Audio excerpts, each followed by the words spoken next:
Hello, everyone. Thanks for joining us on this Sunday. I know I typically don't do Sundays, but we're here and we're going to be talking about two issues that were under the radar in light of the Pope's actions and things that have happened in the Vatican.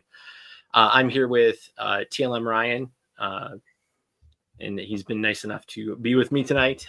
And so we're going to be talking about there was a teacher in a Catholic school that sorry, I'm just reading the comment. There's a teacher in a Catholic school that was a surrogate and is a surrogate actually. And so we're going to be talking about that issue, and then we're also going to be talking about the decline within seminaries, what the data is telling us, what the administrators are saying in relation to that, courtesy of the Catholic News Agency and the WSJ. And we'll get to those in the second half of the conversation. So, Ryan, when you hear Catholic school has a surrogate teacher, what comes to mind? Like, not surprised. Sadly. I actually didn't get a chance to read that full article. Did they end up firing her? So no, she's on leave.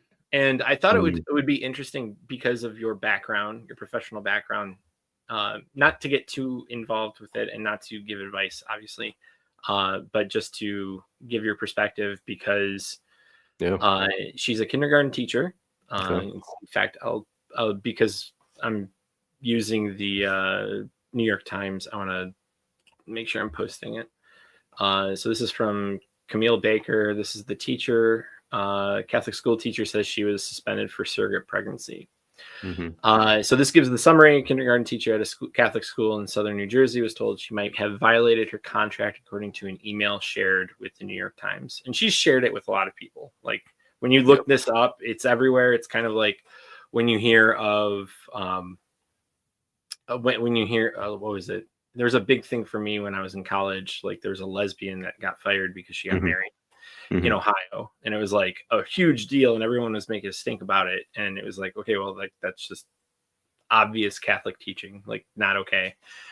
It's when the secular world finds out that Catholics are still Catholic. Like, I mean, that's what I'm not surprised that this happened, but I'm also not surprised that they enforced their contract. And we can go into the legal aspects of that in a bit when you want to, but it oddly is. It seems like the one time Catholics actually flex Catholic teaching, or maybe it's just the one time we hear about it, because then it does, like the media like is shocked. They're shocked that not everybody is Cardinal Bernardine. Well, I think what it is it's it's kind of like this it's the squeaky wheel situation, right? Like you have all these places that may not enforce it, and we'll get into certain circumstances where the contracts aren't enforced or examples. But when they are enforced, like everybody, like there's intimidation tactics that happen, right? Like where they're trying to put these articles out for the bishops. They're putting the articles out for like, this is like the 4D chess stuff, right? Like they're trying to intimidate the religious clergy. And especially since the current, the current hierarchy seems to be left-leaning, right? Like the bishops, that as of right now, this tactic could work, right? Like that there is this browbeat into, hey, like you really shouldn't be doing this type of thing. And the New York Times, especially when I was reading this article, like the end, the last paragraph to me, like I laughed out loud because of Catholic teaching and their expectations. But so she's 35. So just to give you a summary of what happened, she's 35. She's currently in the middle of pregnancy, about 23 weeks. Right here. And the administration at the school learns that that teacher is pregnant and doing it as a surrogacy. And so they put her on leave, and I forget. I need to find out what the principal said, because what the principal said was hilarious. Like, not in like, I don't want to say hilarious, but it was like kind of with what you're saying. It was something like a Catholic expectation. Right. So sorry, I totally lost it. No worries. Looks like it's Mr. Hogan. Yeah, at the It is top. Mr. Hogan, Yeah. but he's cited like a few times. Okay, so he's. Oh yeah, you're renting your uterus. Right there. Oh man, it's great. Because I mean, obviously, as Catholics, and in reality, that's exactly what's happening. Right. Because I don't want to appeal to the religion when reality is just that's what it is. Mm-hmm. Because yeah, because and so apparently this is the second time she's done this, and it's for the same gosh. family. And she hasn't disclosed how much money she's being paid, but she's seemingly being paid money. From my assumption, based off how it's like described, it seems like it's more than just what's being paid medically. So because you'll hear a lot of people, oh well, she's being, obviously she's being paid to, pay for the medical bills, Mm-hmm. but that would have been a very easy thing for her to say, right? Like just be like, oh, I'm getting paid for my medical situation, or my going into the doctor. And so like I really like the response from the principal, and putting her on paid leave, I think is it's fair not enough. I don't want to say, yeah, it's not bad. Yeah. Because there may be conversations on the back end that we don't know is happening, because I think Hogan again said that he wants to make sure when she comes back that she's up to date with what the teachings of the church are. I'm paraphrasing what he said, but it's in this Mm-hmm. article. So like from a legal standpoint, my wife and I were talking about this, and our kids are in Catholic school, and we have friends who are teachers and that sign these contracts. This is in Michigan, it's not New Jersey, but I would think it'd be very weird to have at least not a somewhat uniform standard across all Catholic schools, across all dioceses in the United States. Obviously changing based off state laws, but that there would be some sort of standard established where Catholic teaching is to be upheld by the teacher publicly and not disparaged or shown contrary to. And so by being a surrogate, you are running contrary to such a line as a stipulation of your employment. Right. Yeah. I haven't actually seen the specific contracts, but I've actually studied a lot of case law. Yeah. Which for those don't know, that's when like Supreme Court decisions are like the Super Bowl of case law. So it's where like what the law says and what the circumstances are have like been decided at one lower court, then they've been appealed and they're decided the other way.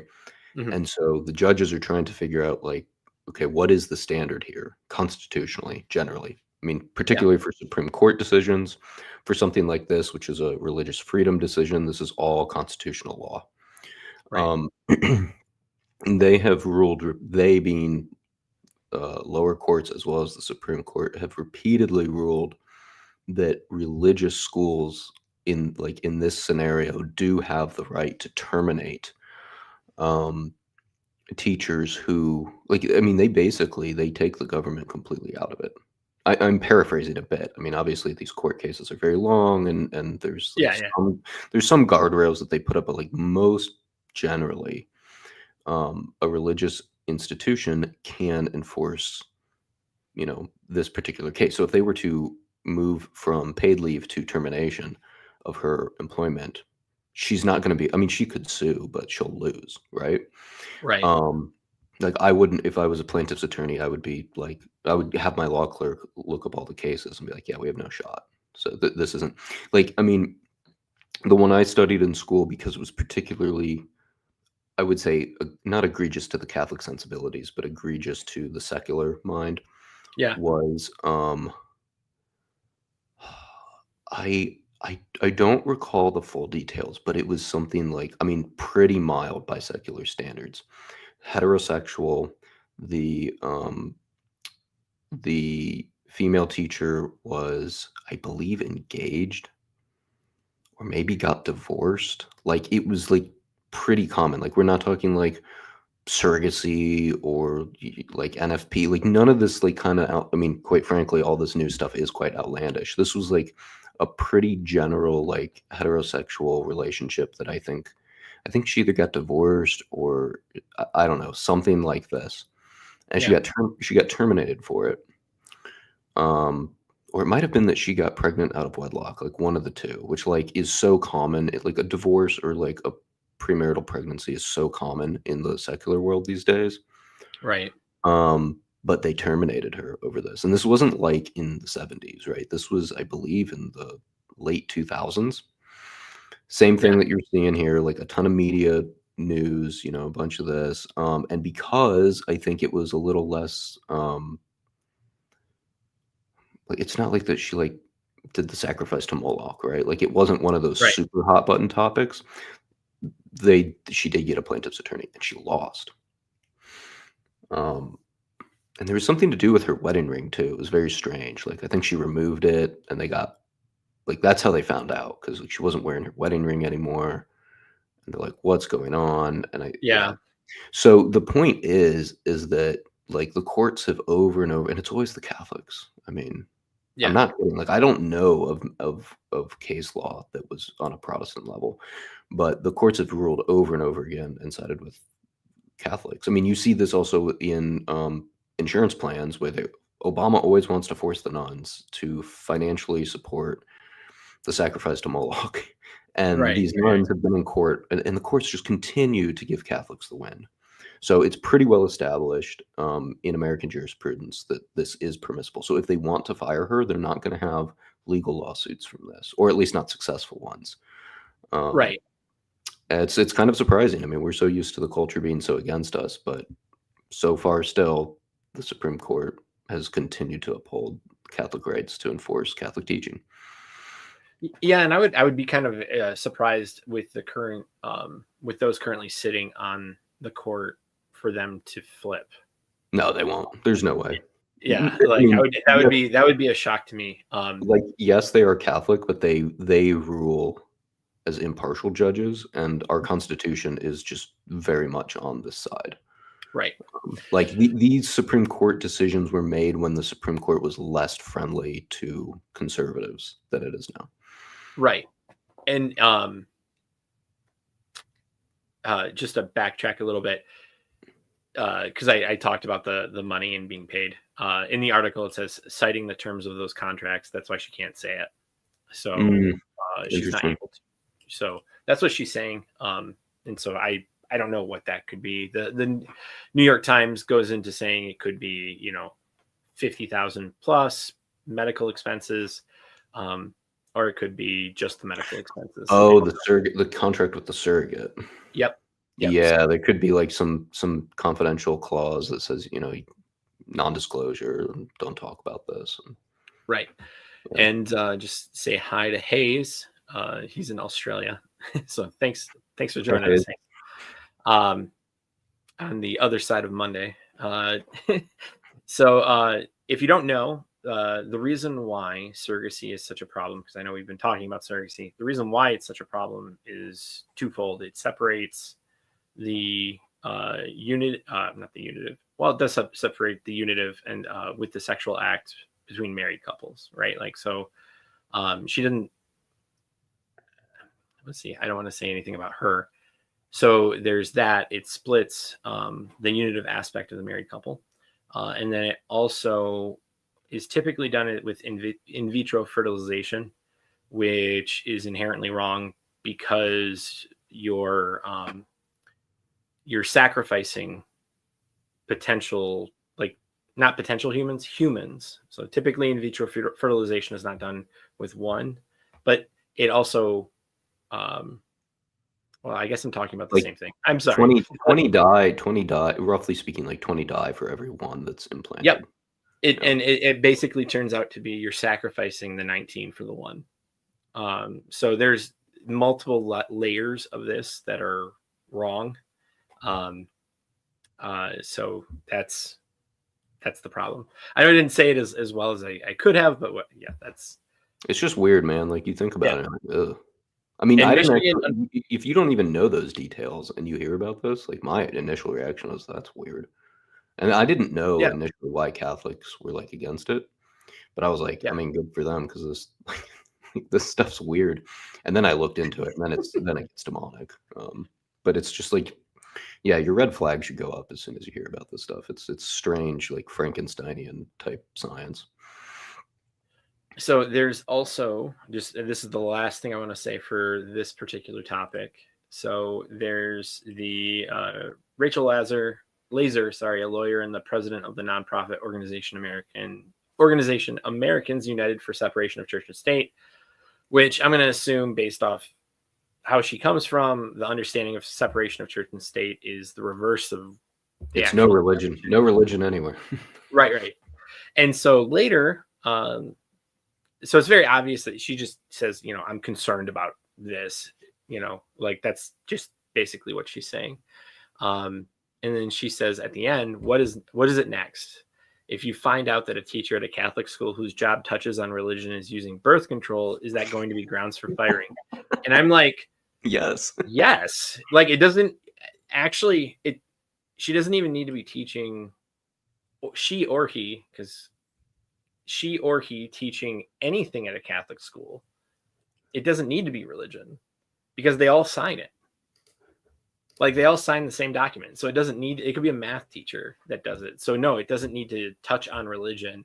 The kindergartner teachers, they're touching on religion is, from my personal experience, around teaching, a very high level of the sacraments, going over the very basic prayers, and then talking very positively about Jesus at a high level. But like this idea that, you have to teach religion, like it's in, I don't know. I wonder if people know like why the founders put freedom of religion in the Constitution. It actually has to do with Catholicism. The founders came from Europe. I mean, George Washington would have had a British accent. Yes. And Europe was so worn out by the religious wars.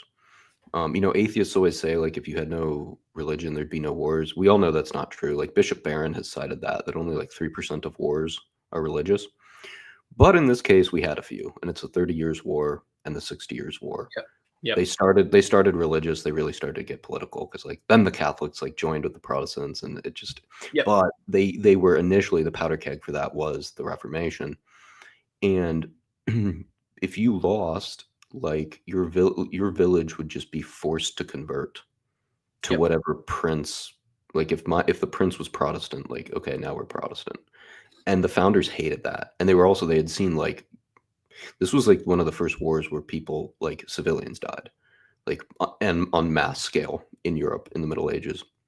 Yeah, and they were just so like tired of that and gun shy from that. So when it says like it's the establishment clause. It's not freedom of religion. It's the establishment clause, which is the state will not establish a religion, which is the exact same thing we were trying to avoid. I don't want the United States to be like, okay, everybody is Catholic or everybody's Anglican. Like they didn't want that. Obviously, there's like good and bad to that, but at the time, it was better for Catholics at the time because, but that was only in the federal level, right? So like on the state level, you could have state sanctioned religions. And like if you were a priest, I believe in Massachusetts, if you stepped foot into Massachusetts, they would execute you as a Catholic priest. on the spot. Yeah.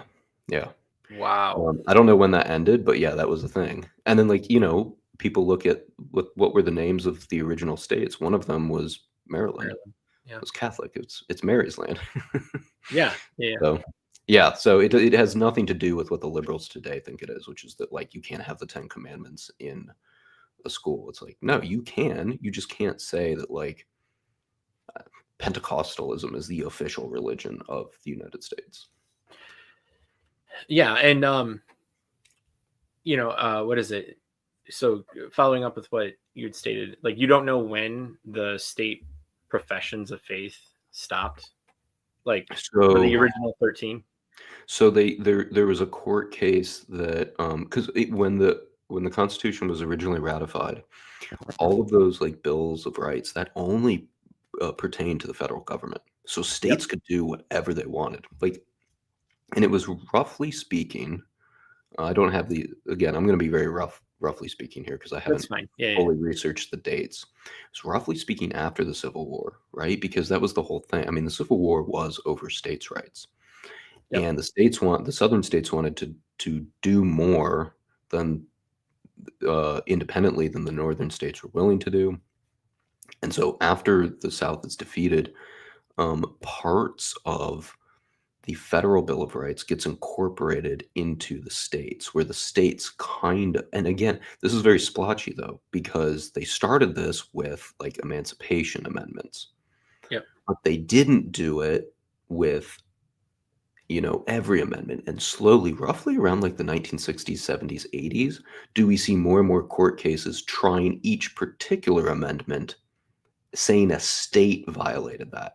Whereas before the Civil War, you would have no standing in court.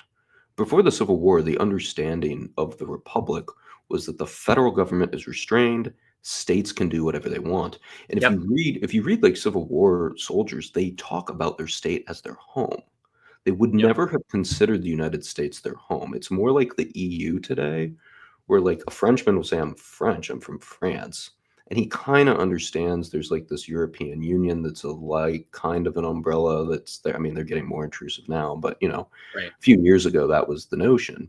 So that's what it was. And then it was after the Civil War, and then through the courts, you start to see now, for good or bad, like California wants to ban guns, but they can't.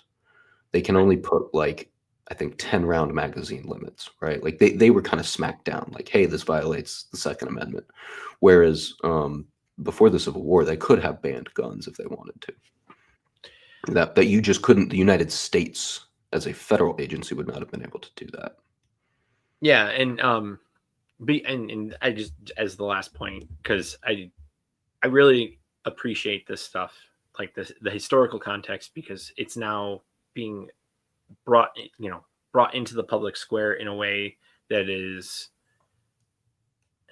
in a vacuum, and I think that's Mhm. very dangerous, because that's basically how a lot of left-leaning progressive stuff has been passed, is like, Yes. oh well, this word means this now, and it's like, no, that's changed. And Yeah. there's context, like you're saying. The federal level did not have a belief established, but the profession of states were Yeah. there, and Yeah. that's a follow up, and I would say that's probably a follow up from the Confederacy that had just ended. That was 13 years, didn't work, and so they redrafted the Oh, you mean the Articles of Confederation? yep, yep, Yeah. and so Yeah. Yeah. because that's how it was viewed. And it Right. seemed to be continued to view that way before the Civil War, and it was after the Civil War that you kind of see Yeah. this like United States, as opposed to like, I'm from Michigan, right? Right. And Right. Yeah, and the northern states viewed it that way too. The separation was whether or not you could secede. yep, Um, and then once the secession was over, to get the emancipation through, and that's where you'll hear this referenced a lot, the Equal Protection Clause. yeah, The courts use the Equal Protection Clause to basically say like, okay, now all of these bills of rights and all these amendments are at the state level too. Like the states cannot usurp that. So you will hear a lot of people say this, like a lot of history nerds and constitutional nerds like myself. They will say like the Civil War made the country different, fundamentally different. Like like and culturally, yeah, well, legally, culturally. yeah, Now the South in particular had no love for the federal government for a long time. It was actually World War II and World War One where you see that flip into yep, like they would not celebrate Fourth of July for like decades after the Civil wow, War. Yeah, because they viewed it as a conquest, unrightly so. Because like you couldn't have an established religion in Louisiana anymore. And that's not like why they were upset about that. I've never seen any of the writings, but that's one example. Like states legitimately lost autonomy after the Civil War. There's no doubt. You can make no argument one way or the other. So yeah, that's just a interesting tidbit on that. Okay. Well, yeah. Thanks for the background. So Hayes had stated, it feels like the Catholic, just to finish up this point, it feels like the Catholic schools in Australia as very similar to the secular schools. And so I don't know. So Hayes, I don't know if you get information about Canada, but we do all the time. Like we live in Michigan. And so we hear about the Catholic schools in Canada. And that's what it feels like what you're saying, that's what it feels like to me, right? Like they will bend on a lot of things, like way more than we do. As Ryan stated, we have a lot of situations that come up that actually establish law. Whereas in Canada, the fight seems to just be, can we keep the door open without putting an LGBT flag in front, right? Like that's like where they're at right now. But they've got a whole other cultural thing going on where they have that, like the fake news with the Canada is pretty much communist at this point. Like that's not even an exaggeration. Yeah. So so all right, on that note, let's get to the seminaries. So I'm pulling, this is from Catholic News Agency, by Madeleine El Habal. I hope I said that correctly. So seminary administrators weigh in on the downward trends. So in particular, what this is doing is it's getting the opinions of people who have the capacity to make decisions. And we're going to look at some of the stats they throw out, some of the stats I've brought up in the past, and then what the administrators are saying. And then we're going to follow that up with what Ryan's bringing up from the WSJ. I know the acronym. I forget the name. What's the name of it? Journal. Yeah. Oh my gosh. It's been forever since I've heard that name too. So it's, I know about it. I just forget about it. So, okay. So there was a report from fall 2025 from the CARE report, which we've talked about several times on this channel, that talks about the graduate college level seminary enrollment, and the U.S. has declined significantly, and it goes over some of the decline. And so this decline is just within a year.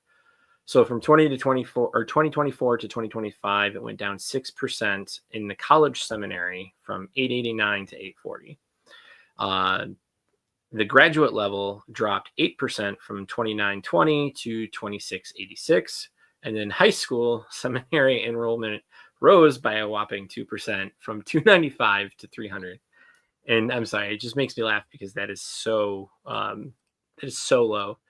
And if you didn't know, our Pope actually went to a seminary high school. And so I believe it was in Kalamazoo, which is where I went to grad school and got introduced to the TLM. So that is. Does that mean that they discern at like 15? So yeah, I think. Or is it so I don't know the current understanding of it because we're literally talking about like 300 kids. Yeah. Like this is very low. But from my understanding, it was exactly that, where you're discerning, you're putting in an environment, all boys school, and you're contemplating the religious life while also maintaining a standard of education, just with a focus. Gotcha. And then like seminary enrollment. Go ahead. I wish I could have done that. So like, well, I see. I don't. What is it? You're in Nashville, so yeah. But you're in the Bible Belt, so that'd be interesting to have it there. Oh, that's right, because it's not denomination specific, is it? No. I think no. Oh, No. These are all Catholic. I don't know anything about seminaries. You're right. So if it says seminary and it's from the Catholic News Agency and it's talking about Catholic seminaries, like so it's exclusively Catholic. Okay, yeah. Yeah, these are explicitly Catholic, and so But so I do want to mention, when it comes to college enrollment and graduate level enrollment, that doesn't necessarily mean they're going to be priests. Like, it could be something like Scott Hahn, right? Like, someone's going to be a theologian, or work in one of the bureaucracies of a particular diocese, right? So there's levels here where it's not just these are a bunch of potential priests. And so I think that's really important to maintain, because that's important to understand, just to understand for the nature of what we're talking about. And then let's see. There's another point. So, okay, yeah, I want to just say this quote. So many Catholics, vocations personnel, and seminary officials keep looking for the return to seminary enrollments from the 1950s, instead of taking a cold, hard look at the facts and how best to right-size seminary programs based on today's realities. Father Philip J. Brown, president rector of St. Mary's Seminary in Baltimore, told CNA. Now, this is really important to understand, because later there's going to be another quote I posit from this, and it's going to seem to say the opposite. And it's also from a priest. So so I want to just bring that up. But to me, like, when I was reading this stood out because you're talking about an expectation of going back to the 50s in seminary. And so that means that there's, tens of thousands of people in seminary, as opposed to just the 8,000 the 800, I'm sorry, that we currently have in there. In the United States. Yeah. In the United States. Yeah. And just to, sorry, they kind of like throw these numbers all over the place, but there it is. Yeah. Right here in the 70s, you had almost 8,000. And then in 2020 and 2021, you had just over 1,100. And this was for college seminary. And so this was the CARE's latest report. So I didn't have, so there's that. There's like a drop of a significant magnitude. So it's 1/8 the size, basically, of what it was in the 70s. And I don't understand where they think this swell of faith is coming from, right? Like, when they say, why do people expect the numbers from the 50s? To me, what that says is they want to keep their jobs. Not, we actually firmly believe there's going to be a renaissance of Catholics coming back to the faith, right? I just don't think they know what to do at this point. Like, how are you raised in a new springtime promise, and decade after decade after decade after decade, you see this, and you're just, I mean, I've not, again, like we talked about this last time I was on. I just want to get into the minds of these people. Like, what do you make of this? Like, you're all like pro modernizing and all this. Like, what do you make of the fact that it's clearly not working? Do they simply think that, like, we have to burn it all down to build it back up, or do they think God's going to intervene? I saw defeatism in that comment. Like, yeah, I'm not expecting 8,000 tomorrow, but can we at least show growth instead of constant decay? Well, right. And what gets me is so part of you're talking about the new springtime. Part of the problem is that we keep having a growing number of Catholics, but our priest increase is just not matching that. Well, it's Catholics based on baptism. They may not show up again to require priestly services. Well, so so kind of. So, like, if you go based off registration, or like when you sign up for being part of a parish, like CARA has a fact sheet that goes over that, and it's like 60 million. And that's very close to the number that you can approximate from the Pew Research, which I approximated like 64 million from the current U.S. population based off the proportion of respondents that were Catholic. And so like it's very close to those numbers, and whether or not they're baptized, they're still claiming to be Catholic. And those numbers are what the bishops are seeing, right? Like if Cara doesn't have that number, then Pew will supply it in some way. Even if it's a proxy, like through proportion. I think because so many Catholics lapse now and leave the sacraments, this is my hypothesis. I don't really think that the hierarchy really cares that there's a quote unquote priest shortage. I think there may be, and it's obviously very local. Like you will have certain priests that are just overwhelmed. You have other dioceses that are managing decently. I mean, again, look at Charlotte. Charlotte was doing great before this new bishop, right? Tons of new priests. So it's going to vary. But generally, I don't think there is as bad a priest shortage as the original numbers would say based on that. So that's why I don't think the hierarchy is really caring. This is like managed decline all across the board. Like, I think that's why they're just like, oh, like we're not going to go back to the 50s. And they're not like freaking out as much as probably they should be, because they're also seeing declines in practicing Catholics.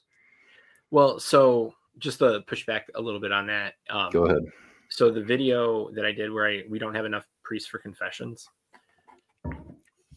I haven't done a deep dive into it, but what I did show is that we don't have enough priests for confessions, even when we look at those that just show up for mass, and that just on average.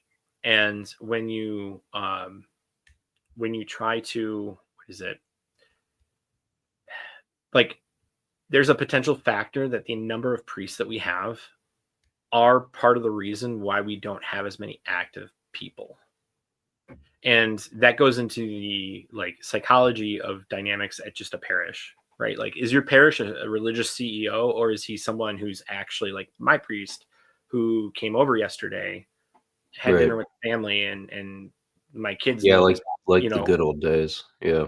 Right. I'll concede the point, but I will say we could solve this very easily, and we got to get Boomer Cindy Lou to keep her confession under 3 minutes. Well, so yeah, like because like the average that I used was 4 minutes. That's way too long. Well, right, but it's like that is the average, right? Like so, and I had asked priests, and it wasn't like a huge sample, so I don't want to give that's a hard number, but it's just this idea of like what you said. It's a managed decline where they don't know what to do, and they don't want to, in my opinion, they don't want to cede maybe an ideological perspective. They won't. That's off the table. Like their sidelines, their goalposts, the whole field they play in, they will not go onto the sideline and pull and put in the backup QB. The backup QB is better than the starting QB. They will not do it.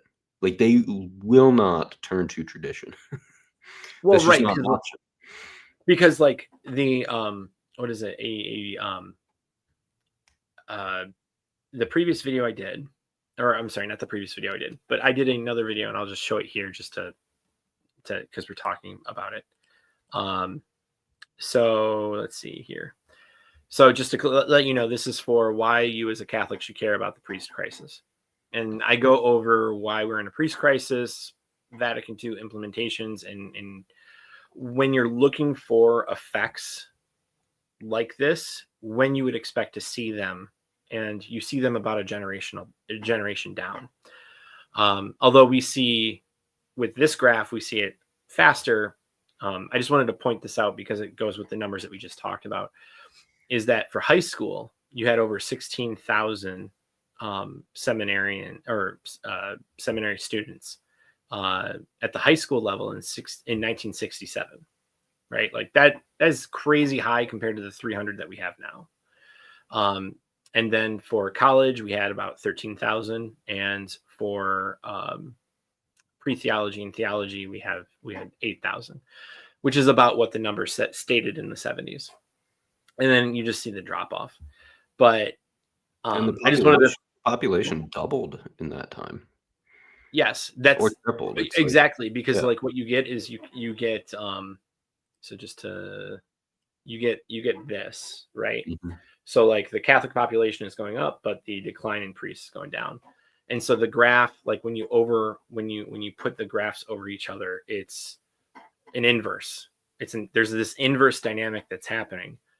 And to your point about like lapsed Catholics, I use the priests, like in that video, I use the priests as a proxy for real faith. Because when you put up your son, when the son chooses to become a priest, like that's a serious sacrifice.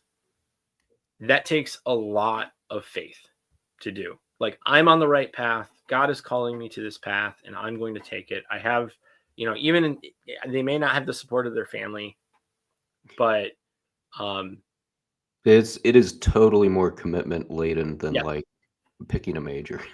right. You And that you can is, change your major, you can change your career. Like you cannot change this. well, right, which is why I use that as this is what defines the implementations of Vatican II, is the fact that we just have this steady decline, not only in priests, but also in religious sisters. Yeah, People are not willing to give their lives to at a God. level that we saw. And that is concerning because they're like, you can almost say that they're the proxy leaders. Like obviously the Canary in the bishop, coal mine, kind of. yeah, yeah. Yeah, Well, but the canary is part of the, like with the bishops and the priests, the canary, they're actually digging, right? Like they're right. part of the miners too. But Um, they're like the temp check. Like, if do yeah, you think is the church sick? Take the temp, right, and those are the metrics that will tell you if you have a fever or not. right. Because during that whole time, Catholic population goes up. And there's reasons for that, like medicine has gotten better, people are living longer, X, Y, and Z. But that in particular, where it's a choice on the person Mhm. to commit fully, um, that I think is a good approximation for where we Yeah. are. Yeah, that's a good point. Yeah, I Um, mean, gosh, what happened with the nuns is and the cloistered is just tragic. yeah, they're worse than the priests. Yeah. But part of that is also because, just as a small side note, um, you really can't have debt going into these religious orders. And so, unfortunately, like these women are not being targeted prior to going to college as like an Mm, audience to yeah. go. And so they go to college, they rack up debt, now they have to get a career or get married, right? And so Yeah. they may be called, but they're not going to do anything because they can't. Like the orders won't pay for them, um, except for some of the more profitable. I don't want to say profit because they're not profit, right? Like, but one of the The ones with more more money. Yeah. yes. Yeah, yeah. Um, so yeah. Uh, so just to, I guess, finish up this point, just because it's going on 43 minutes. Um, uh, Father Horn says, I don't see the decline overall as a negative sign. And although the report showcases a downward trend in overall enrollment, he pointed out that there are a good number of seminaries that are bursting at the seams, actually, that are not declining. And he says, I am at one of them now, noted Horn, who also serves as a spiritual director and professor of spiritual theology at St. Vincent de Paul Regional Seminary in Florida. We've had the highest number of seminarians we've ever had in the history of the seminary. And I'm like, okay, there are like a few inferential problems with what he just stated. And that is one, um, you're at the highest it's ever been, which means that that means historically it hasn't. You didn't say that there was a trend that was happening where at that particular seminary it was going up and up and up. But his initial statement also seems to just be contrary to what was stated earlier, right? Like, yeah, you're at a We're declining, but we're seminary, not. right? Like, you're at a seminary that's doing well. Cool. Like, you're the rest of the class is failing though. So, like, that's the problem. Mhm. So like you can be an all-star student where most of the class fails, or you could have a few all-star students. But exactly to your point, like what you just said, a few good hitters doesn't mean that the rest of the team isn't just striking out. Right.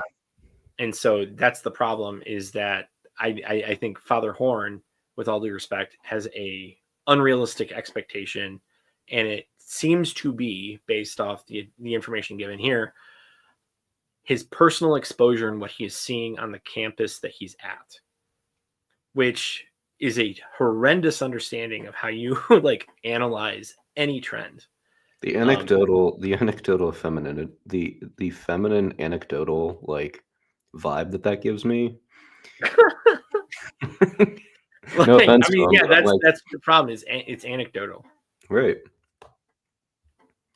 By the way, just on a previous note, there are charitable initiatives for paying off the student loan debts of postulants like labor rescue vocations. Nice. Okay. So Do you want to do the Wall Street Journal? yeah, let's go to that. All right. That's related to what we're talking about. Let me see if I can do this. You let me know if. Can you see my screen? Yep. Oh, do I have to add it to the stage? There we go. Okay. Yep. I'm not going to go over the full article. I actually took a couple notes here. It was actually more data laden. What's kind of important about this, I think you pointed this out, is that when secular news journals start noticing, like, you've got problems, right? And this was before the CNA article. Yeah, so they were already noticing. They have a lot of like interviews with like random people, but and they kind of go into some of the. I mean, okay, I'll say this, like right here, seminaries are closing or merging. Like it's very much reflecting the overall state of the church. And actually, to the last comment in the CNA article, that was my first reaction when anyone says, "Oh, my seminary is bursting." It's like, well, how many are they absorbing from closed seminaries? So, I won't go over this word for word, but you just get like these really heartbreaking stories of like ancient European seminaries that are like closing, not just like struggling, but completely shutting down. This was the first number that I noticed. This is global now, so we're shifting more global. Yeah. We've lost 14,000 in a decade, basically. Wow. Which is really bad. So things are consistently declining in the West, like to terrible levels, like I mentioned. But they're also declining in Latin America and Asia. Africa is the only region that's still growing. And I've kind of made this point, like a lot of people claim that like Vatican II is needed to like, I don't know, somehow like convert Africa. Africa converted before Vatican II. Yeah, you had Uganda, And like they've as an example. and any growth that comes out of Africa, you have to take into account the fact that they still have like 6 kids on average. Yep. So, yeah, of course, they're still going to be growing overall because they have so many kids. You can spare one to go to seminary. I'm not being crass about that. They actually talk about this as being an issue, particularly in Italy, because the Italians, they're all contracepting. And so if you only have 1 or 2 kids, like and parents naturally want grandkids, you're just gonna get more pressure to not enter a chaste life. So that can also play a role into this. They also, here's a sad one. St. John's, it's 103 years old, 130 years old, and it's closing. It Wow. closed. Ireland is being really hit hard. I mean, Ireland was super Catholic up until like roughly like 2005-ish. And they're just getting hammered right now, both at the diocesan level, but also in the seminary. Look at this. They used to have in this St. Patrick's Seminary in Dublin. They built it to accommodate 500 a year. They now get 15. These numbers are just that like, is depressing. it's really depressing. I mean, look at these gorgeous. I mean, this thing's empty. Yeah. Or emptying. Yeah, this is in Milan. Yeah, they probably only use sections of it. Yeah. And Like that's what keep they. the I keep the forget overhead. one of these they mentioned that like half of it they just closed off, like they like just built. Yes. Okay. That's so bad. It's really sad. I mean, this one was built a century ago for like 600 students, including a high Yeah. school. I think the high school closed down. So they go over the Wall Street Journal, obviously being secular. They don't mention Vatican II at all. They're Yeah. just talking about secular influences. Let me see if they talk about this here.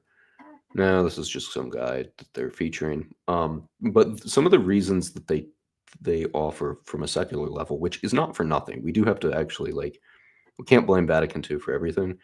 Yeah. More options in the modern world, which is true. Priests have taken a huge social hit. Like it used to be a point of pride. Now it's shame. It's like, I mean, you wonder, you wonder about that guy, right? Like in, Yeah. You wonder if he's gay or something. or, well, even worse, like if he's an Right. abuser. Yep. And that's very unfortunate. This one just talks about this guy. I think he like discerned out because he met a girl. Um, yeah, here's one stat. This is just anecdotal, but there were 20 seminarians at this one seminary and 8 quit. Well, there are so like that seems to be at the similar level we deal with Mhm. when it comes to those looking at the priesthood. So Yeah, specifically those that go to the priesthood, um, just because there's a lot you don't see on the outside, and then you see it, and then there is did you actually get a call, and there's that testing, right? yep. Like whether you're not you're actually called.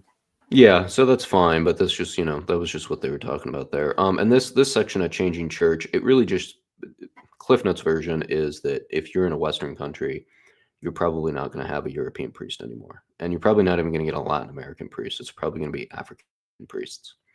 So whereas Europeans used to send priests into Africa and into Latin America and into Asia, the developing world is now going to be sending priests into the developed world. They go over like an anecdotal story about an African priest who was like shocked when he saw a skyscraper, arriving into Los Angeles. From what I've heard, Los Angeles is like the most pressed for priests. Large Catholic. Yeah, they're one priest for every 5,400 people.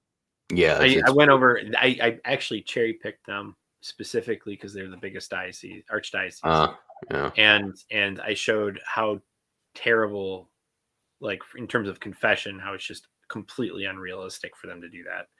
right. I say this just because I did have real numbers too. So the office there actually gave me up to date numbers when I did the analysis. So like those are accurate numbers to the time that I actually did that. Mm-hmm. So Where this like is.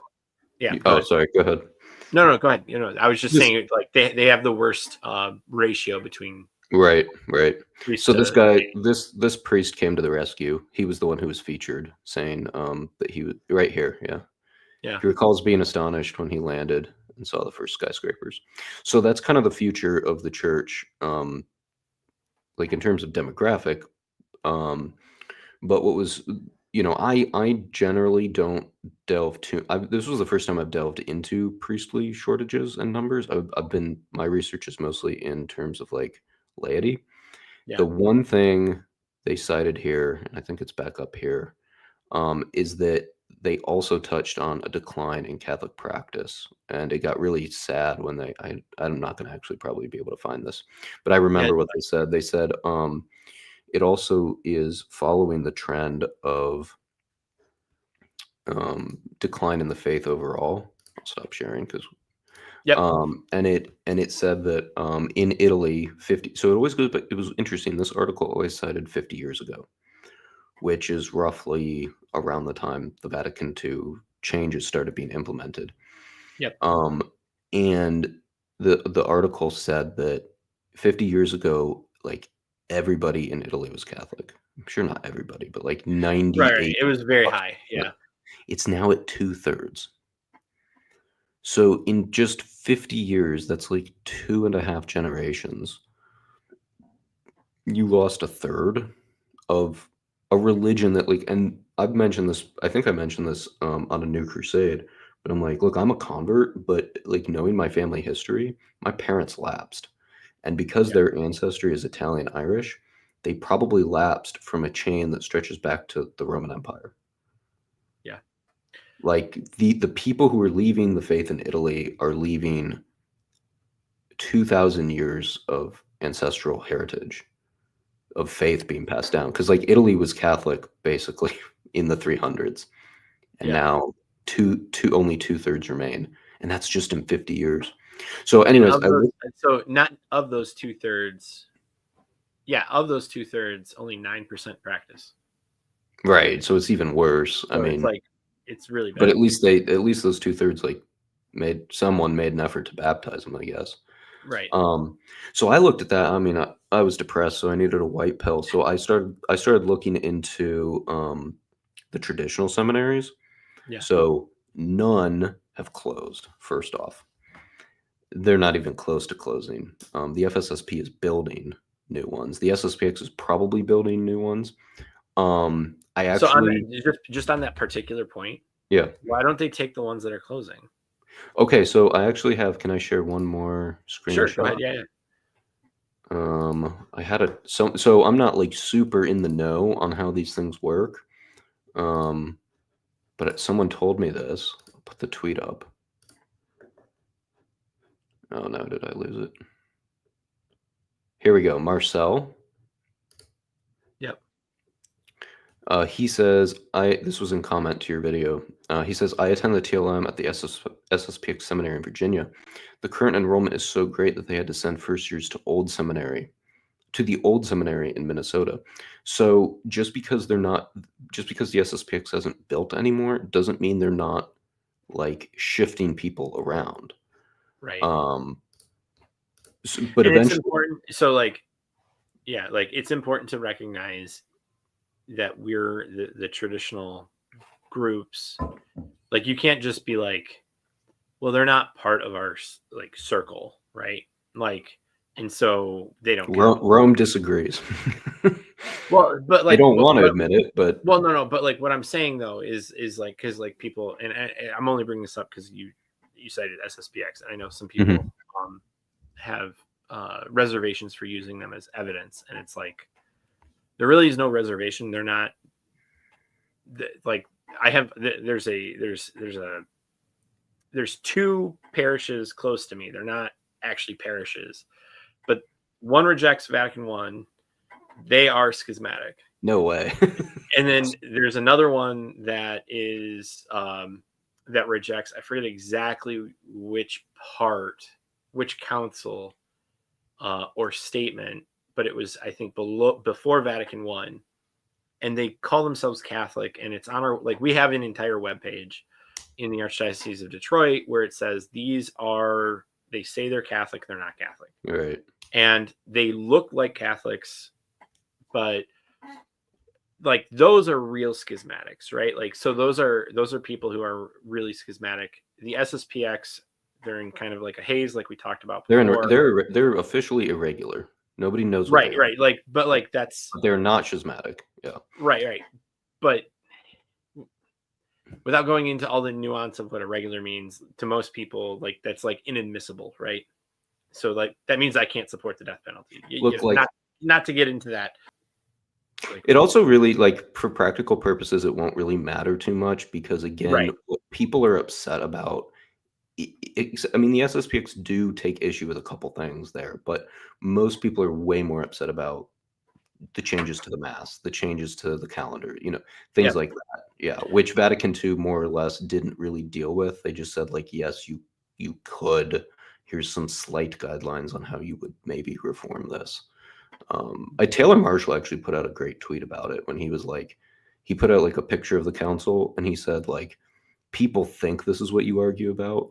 And then he put like the documents or something. And then he's like, this is what people actually argue about. And it was the two forms of the Mass, the Novus Ordo and the TLM. Like, that's really what in reality is what people argue about.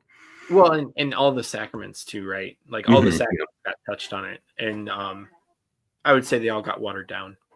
Yes, they did. No pun intended on baptism. They even watered down the formula to bless holy water. So they watered down holy water. So yeah, we're just really talking about the implementations because, like, even in Vatican II, right? Like you have the Latin Rite is supposed to have Latin, and Gregorian chant, and and it's like it's crazy when you bring that up to people, and they're like, "Well, I'm not going to do it," and it's like, yeah, I would like say this is like like if you're going to cite, "Oh, well, Vatican II changed it, so I have to face the priest or face the congregation," didn't call for actually that. didn't state that at all. Yeah. Or like you hear these because like for me growing up, because I know you didn't grow up Catholic. For me growing up, I heard a lot of this stuff, and Catholic Answers I think does a very good job of explaining what's called the spirit of Vatican II. Like it's a really good article where it just talks about it's a heresy. It is where you're citing Vatican II for things that Vatican II actually didn't say, like at all. But it's a justification to the ignorant to kind of move things along. Like, oh, well, don't get in my way. I'm doing this. Basically, is what the priest is saying when he says that. And I equate it a lot to when like Democratic politicians win by like a razor thin margin, like with Joe Biden. yeah. And then Nancy Pelosi got up and was like, "We're going to do all this radical stuff. We have a mandate from the people." It's like, whoa, whoa, whoa! You barely won. Like, chill out. Right. You know, like that's exactly what it kind of was. And it's like, whoa, like you're just using this buzzword to justify. It's an appeal to authority, really, is what it is. It's an appeal to authority.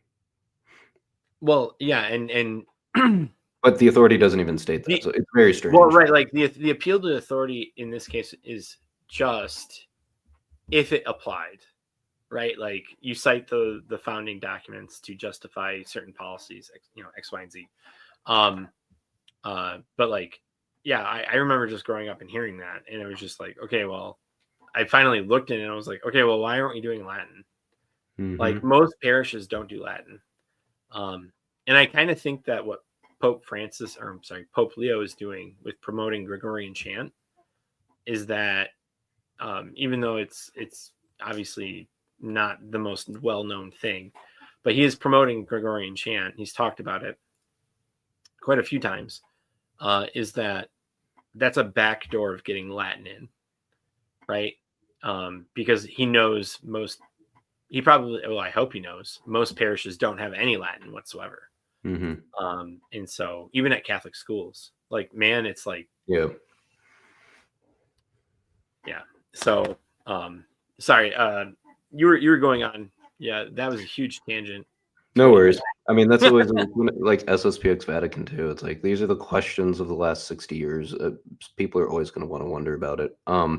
Okay, but yeah. So for the statistics, it's like, I mean, I already said this earlier. Like Rome is never currently, like we're going to have to basically wait many decades before they finally wake up. But Rome will never look at these groups and say, which is what they should say, what are they doing? Maybe we should emulate it. So we're going to have this really awkward tension where it's going to get, and my whole thesis, the little nuggets I've added to, I guess, the Catholic blogosphere is the decline of Catholic parishes, standard Novus Ordo Catholic parishes, particularly with the boomers dying off. You're just going to see these. It's like what we stated today is just a taste of the terror that we're about to witness. Like things are going to collapse so rapidly in 5 years, and then in 10 years, it's going to, in my opinion, it's going to reach apex because that's when the most boomers are going to reach like mortality age. Yep.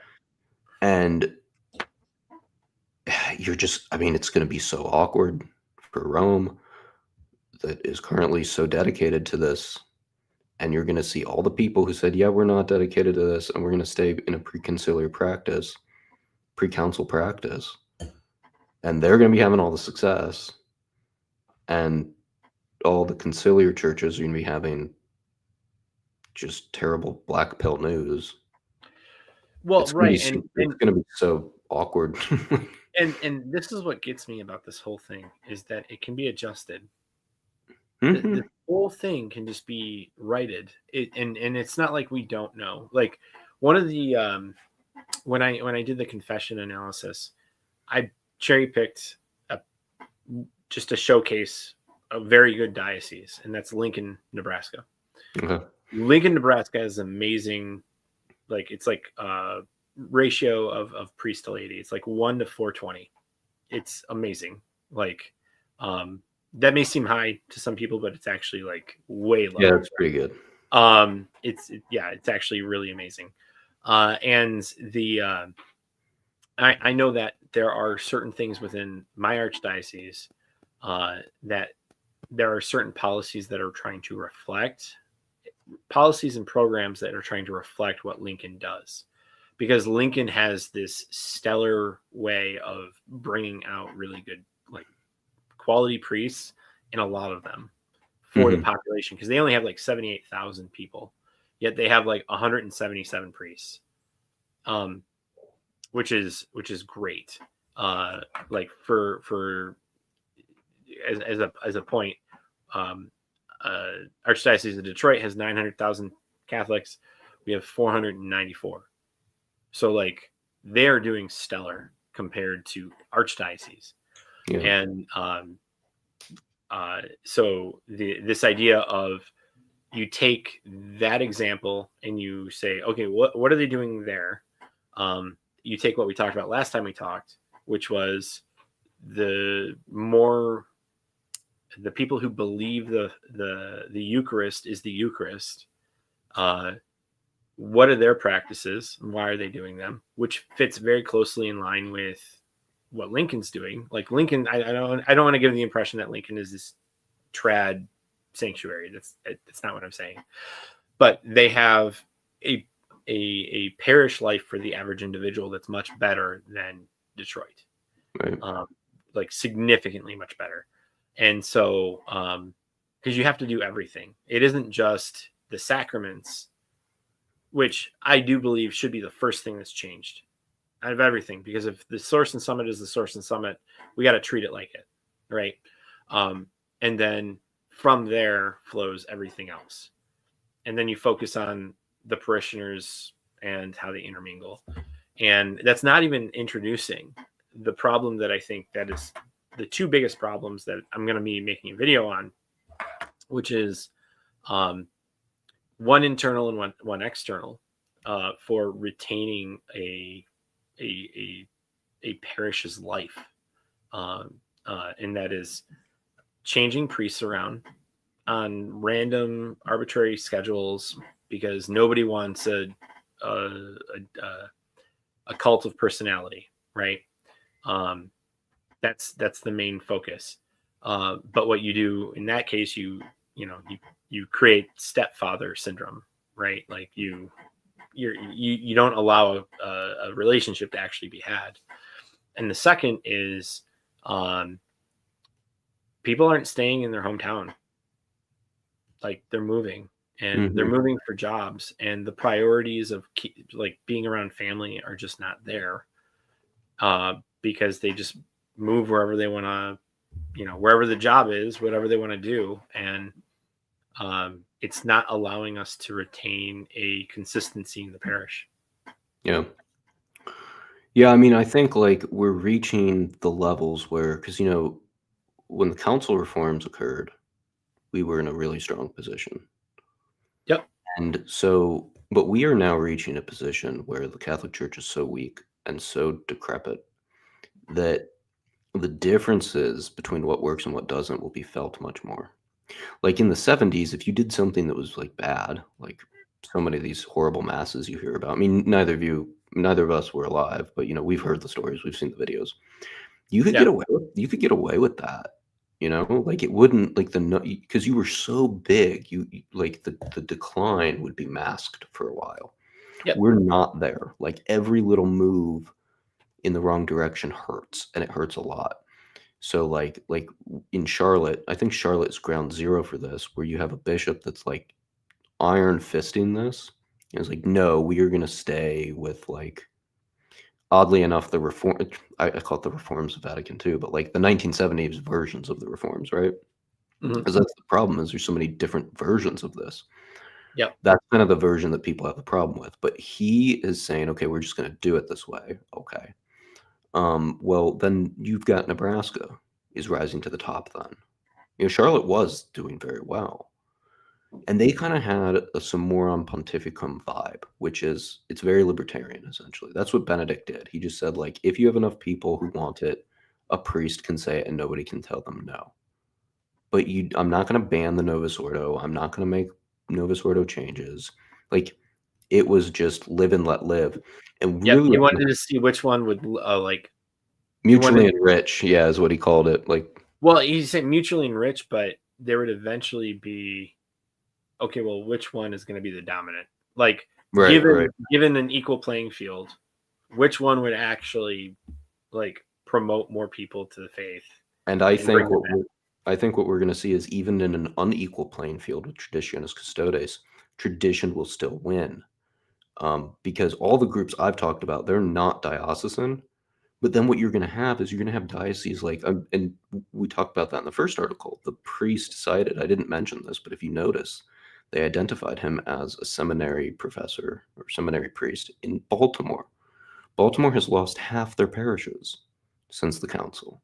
Half are just gone. In Maryland, which we already talked about, was the Catholic state. Yeah. So it's just going to be survival of the fittest at this point. I mean, sadly. So you're going to see Nebraska rise to the top. And maybe you get Charlotte loses half their parishes. I don't know. Or they resist. And they go underground, which I actually made a video about. When a Latin Mass band comes down, you hear these stories from the 90s. Like, they're like, oh yeah, like, we're going to do it at like 8 p.m. Like, be here at this random like warehouse. Like, yeah, like, it's going to survive. And then outside of the diocesan level, you've got the numbers I just went over. Yeah. It's going to be like squeaky and ugly and awkward, whereas Summorum was just a very graceful transition, or a graceful kind of like, break the fall. This is going to be like, we're going to hurt. We're going to break some bones on this, but we're going to come out and it's all going to be traditional. Like, that's my prediction. And I think you and I have gone over the numbers ad nauseum at this point to show that. Like, you can't have 20% growth annually in one sector. And what was it?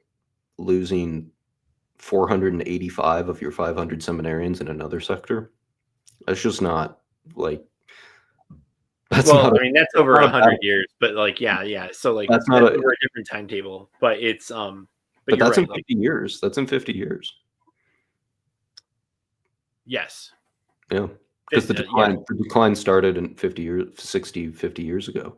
So this war that is going on in the church, this struggle session, if you will, it's going to come to an end pretty soon. Well, it's kind of like how I feel about, there's a political aspect to this. It's just, we're dealing with an aristocracy, right? Mm-hmm. Like, we're not dealing with a republic.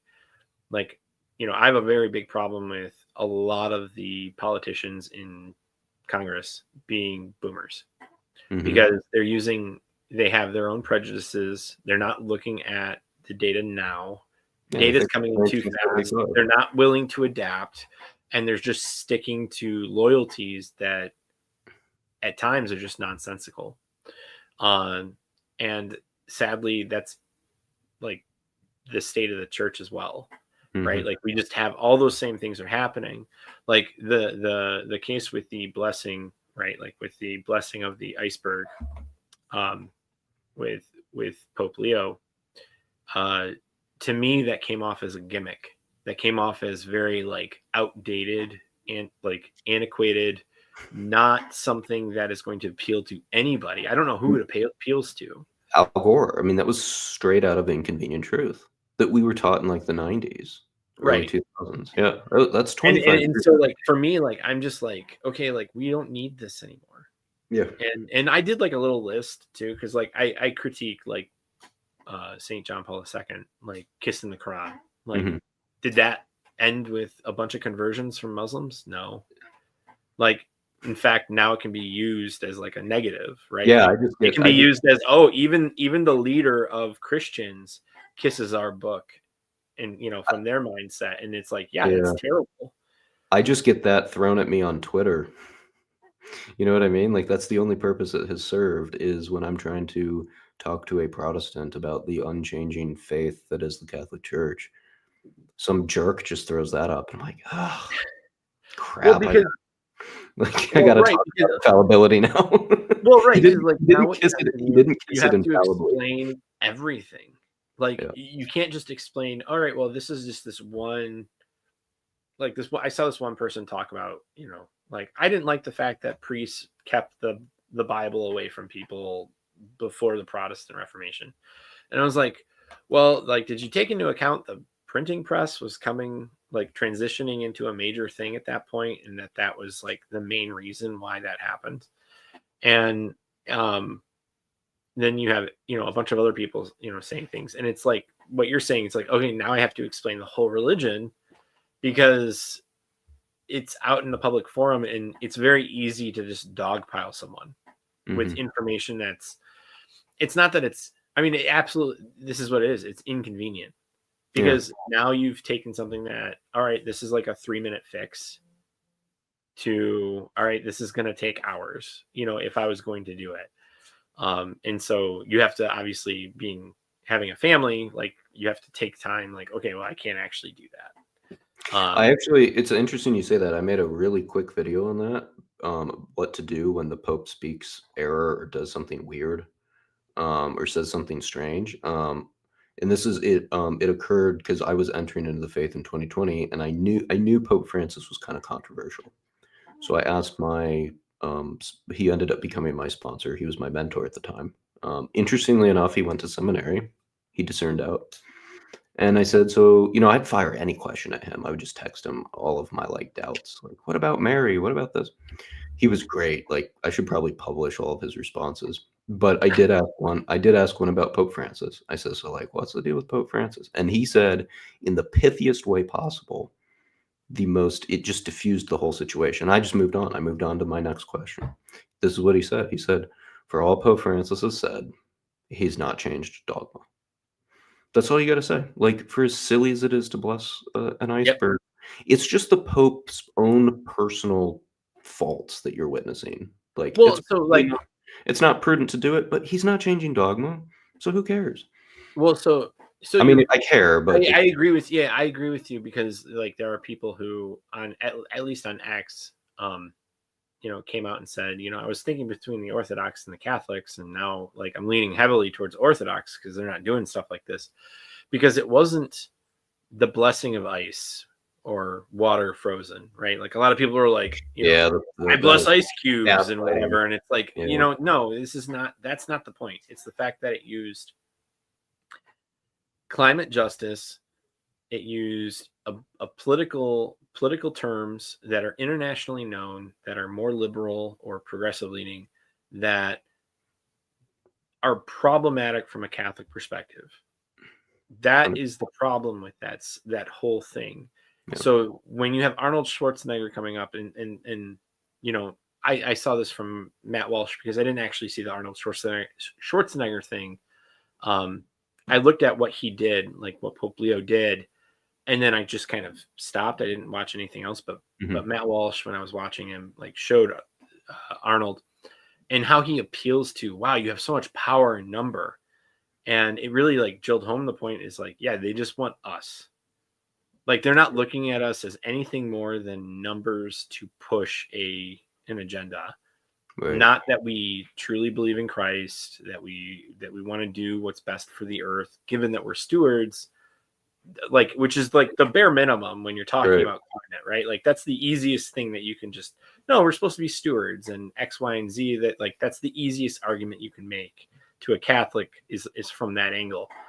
But you're using all these words that are Marxist, right? Like that are Marxist. And Marxist is against Catholicism. Yeah, you can't be a Marxist, and you can't be a, how do I say this without getting you demonetized? You can't be a Austrian painter follower. Catholic Church is the worst political systems of the 20th century. The two worst systems you cannot be a part of and be a Catholic. That's been settled. I mean, yes, that's a huge problem. Huge. Yep. Actually, that reminds me, I had a thought about the seminary crisis. When you go into seminary, you just get a bunch of effeminate theology. Well, you get effeminate So, theology, so but why you would you also stay? Like, I wanted to be there for the stuff I saw on TV that the priest was doing before the Crusaders went off to battle. Like, yep. I want to be a tough priest. I want to be a man priest. And then you get there and they're like, wow, we don't, and it's, ugh, I don't know Yeah. how, I I don't think mean, many like, people want to but stay. like, but like that's part of the problem is like that's also seems to be more of a generational thing because what we talked Mm, about before, where the yeah. sexual abuse crisis, the people who are going now, like they really do feel called and they're following that. They are, yes, the And seminaries now are really masculine. So it's yeah, going to and turn around. but we need to wait for like the top end to stop, Hmm. right? Like, The and so seminary, the seminary directors are effeminate. And I know seminarians, and they're like, dude, they're all doing like underground trad stuff. They're all well, doing underground trad stuff, but they can't like do it above ground because they'll get kicked out. and what gets me is like you don't have priests like because like one of the things with me is if there's no way I was going to have like when sorry I'm getting ahead of myself um it took me like 9 months to find a parish here Hmm. and obviously a priest is like really big in that and in the archdiocese of Detroit and I'm not saying that the priests at these parishes were bad because some of the parishes we decided to leave was because there was too much of a club mentality or there was literally no kids in the Hmm. mass and so but we ended up following Father Eric and he is a masculine priest. He doesn't look like he's a toothpick. Like aesthetically, he doesn't look like he's like Effeminate. Yeah. limp wristed. Hmm. Um, and when he talks, like he's not afraid to talk about like the actual subjects that need to be talked about. Right. And so like I was like, okay, like this is the guy that we follow. Like when we came to it, um, because at the end of the day, the priest does lead, and I think people miss that, right? Like they don't understand like the priest is actually supposed to be your dad. Spiritual. Like Spiritual father. and right and it sounds crazy to some people. Like I mean, like people in the TLM and more traditional communities, that's obvious. But the problem is like people in non-traditional communities, like it's not. It's Yeah. like, They. oh, I like how he's the celebrant, right? Like he's the celebrant. He's not the spiritual father of me. Um, In some of and them, and they just trot him out like a puppy to do the consecration, and then he like sits down, and that's and, it. and well, yes, and then you have what do you call it? The orange posture, right? Like I saw a priest today, and Ugh. I'll never understand why priests mention this like they do. Like they just say like this isn't that big of a deal, and it's like. It is though, and it's Yeah. weird because it's like you're hurting yourself when you say it. And on top of that, you shouldn't be in terms of like the principle of subsidiarity, that is a topic that you really shouldn't be talking about like publicly like this because you may be influencing what other priests are trying to imbue within their parish. Like you may be negatively affecting that and creating a type of resistance to that is that is just going to cause division. Yeah. And because I'm all for like the orange posture because it's there needs to be a difference between this is a priest and this is what the priest is doing, this is what I'm doing as the lady. um there's so I mean, many. you're for the distinction, right? Yeah, I'm at. Yeah, because I mean Pope Benedict I think put it well. It's like anything that blurs those lines should be eliminated. Right. Like I'll or I make think I'll make one last point on the masculinity comment. We could do a whole show on masculinity because that's like a huge thing. yeah. Because then I've got to run. Yep. Um, the church, in a, I don't know what the right word is, but in a spiritual sense, if you will, is feminine. Yep. That's why we have an all masculine priesthood. If you distort the church either way, too feminine or too masculine, it harms the church. And what we have done now is we have over feminized the church since the council in various ways. The most obvious of which would be the disposition of the priests. But even if you have a masculine priest, like sidelining him, right, and using Eucharistic ministers that are almost always female. So the church really needs to, like, I was asked this, like, what's like one thing you would tell a bishop to focus on? I would just focus on the men at this point.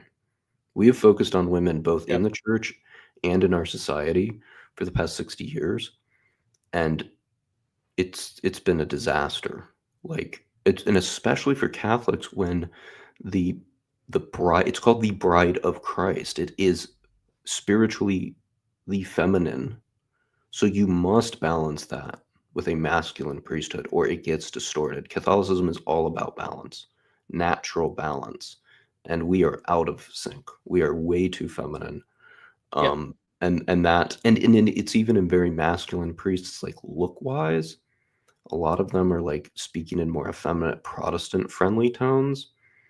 It's been a disaster. We just like the best priests are Catholic. And I know this as a convert because when I went to my first mass, the priest said this. He said, "We don't make negotiations with that damned heretic Martin Luther." And I mean, I felt like I was in the 30 Years' War. And I was like, Right.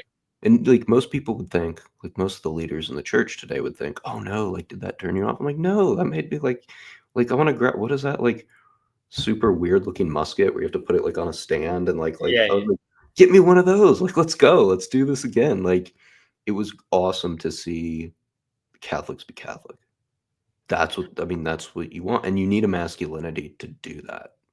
Catholicism on the exterior must be masculine because on the interior it is feminine. Like And that the biggest critique of Christianity from atheists and Muslims is that it's weak. Like forgive your enemies and all that. So you must tailor the meekness with a spiritual strength or you're donezo. And that's what we are. We are donezo right now and we're just going to keep declining. and just to follow up quickly, because you brought up that point, like the Archbishop of Canterbury being a woman and being promotion of everything anti-Christian, Mhm. or everything not Christian. And you have the Cardinal uh, in speaking on behalf of the UK College of Catholic Bishops coming out and saying congratulations, and it's like, dude, like, no, like, and the reason why like people are like, oh, being polite and blah blah blah, and I'm just like, there's That's a point where feminine. like this is a point where I think you have to deal with like agog, right? Like you don't spare agog. Like you go for everything. You say, like, instead of congratulating her, you point out, hey, like We do not recognize it. like we do not recognize her as the Archbishop, and traditional Anglicans, we have the Anglican ordinariate. Come on over, right? Like Yeah, you come could home to Rome, what right? a Like wonderful opportunity they gave us, and we just squandered it by trying to be polite. That and that's the effeminacy of it is it's the trait of agreeableness. yep, Women are more agreeable, men are more disagreeable. And what you saw, and it's not about like, oh, I'm always going to disagree with you. It means the ability to not always just go along to get along. And that's what we saw there. We saw the agreeableness, which is a female trait, generally speaking, right. from that bishop to that false bishop. The most masculine response, I mean, besides the advertising pitch, which would have been great, the most masculine response would be, we don't recognize her. And it should have been not only because women can't hold these roles, but because you guys are a heretical sect who rejected the one true church. Like, boom, mic drop, and then just turn comments off on your Twitter Your account. comments off. That would have been Well, great. I mean, like it's about being meek, though, right? Like that's the whole point with the whole balance, right? Mhm. Like there's times to be agreeable, and there's times to use your authority and power, and that's what meekness is. And we just don't ever unsheath our sword. No, never. We just keep it in there. It's right next to us. We know we have it, but it's just right there. So I know you said you had to go. So but yeah, really, really great discussion. I'm glad you came back to talk. Yeah, and, thanks for having me. Yeah, and thanks for everybody who posted. I haven't gotten used to putting the comments up as we're talking because I'm trying not to interrupt Ryan while he's talking. No worries, man. I have 3 girls at home, so I get interrupted all the time. Well, I meant like just throw the comments up and it's there as you're talking, but not. Oh yeah, no, I know what you mean. Yeah, to address. So, but yeah, thank you again for coming on and discussing. Yeah. Can I make my shameless pitch for my channel since I'm a baby channel? Yeah, sure. If you wanna follow me, maybe I'll dive into some spicy Vatican II stuff. I am pre-conciliar radio, which I was actually just recently told is very difficult to spell. So Yeah, maybe I should have thought that one through. Yeah, and I will put it in the comment. It'll be pinned in the first comment. Awesome. Thank you very much for having me. Yeah, no problem. Thank you.